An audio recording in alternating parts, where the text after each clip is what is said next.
ఇది లేకుండా నడవడం వలన అనేక ఆరోగ్య ప్రయోజనాలు ఉన్నాయి. మానసిక ఆరోగ్యము, శారీరక ఆరోగ్యం కూడా చక్కగా ఉంటుంది. ఇసుకలో నడవటం మూలాన ముఖ్యంగా ఒత్తిడిని నివారించుకోవచ్చు. కాళ్ళు, పిక్కలు, పిరుదులలో ఉండేటటువంటి కండరాల్లో ఉన్న సర్ప్లస్ కొవ్వు అంతా కూడా కరిగిపోతుంది. ముఖ్యంగా నర్వస్ సిస్టమ్ బాగా చక్కగా ఉండి ఆరోగ్యంగా ఉంటారు. భూమిలో నుండి ఎలక్ట్రాయిడ్స్ ను పాదాలు గ్రహించి నర్వస్ సిస్టమ్ అంతా కూడా ఉత్తేజపరిచి చక్కటి ఆరోగ్యంగా ఉంచుతుంది. ముఖ్యంగా పాదాలలో ఉన్నటువంటి మృత కణాలన్నీ కూడా రీప్లేస్ అయిపోయి చక్కగా కణాలు ఎప్పటికప్పుడు రెస్టోర్ అవుతూ కొత్త కణాలుగా రూపాంతరం చెందుతాయి.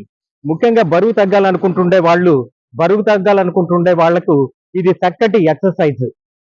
ఎక్కడైతే మనకు అన్నెసెసరీ ఫ్యాట్స్ ఉన్నాయో అవన్నీ బర్న్ అవుతాయి. ముఖ్యంగా సముద్ర తీరంలో ఉండేటటువంటి ఇసుక కానీ, నది తీరంలో ఉండేటటువంటి ఇసుక కానీ బేర్ ఫుట్ తో, ముఖ్యంగా చెప్పులు లేకుండా నడవటం మూలాన చక్కటి ఆరోగ్యాన్ని ప్రసాదిస్తుంది. ఇంకా డి విటమిన్ ను అబ్జర్వ్ చేసుకుని బాడీ డి విటమిన్ తో పాటుగా ఎముకల బలము చేకూరుతుంది. దాంతో పాటుగా శరీరానికి కావలసినటువంటి చక్కటి ఆరోగ్యాన్ని చేకూరుస్తుంది. ఎప్పుడు కూడా వీలైనప్పుడల్లా మనం బీచ్లో కానీ, సముద్ర పొడ్డున కానీ, లేక ఏదైనా నది ఒడ్డున కానీ ఇసుకలో నడవటం ఎంతో ఆరోగ్యకరము. కాబట్టి మానసిక ఆరోగ్యము, శారీరక ఆరోగ్యము, దీని వల్ల మనకు ఆధ్యాత్మిక శక్తి కూడా లభిస్తుంది. కాబట్టి ఎప్పుడు కూడా నడవటం మంచిది.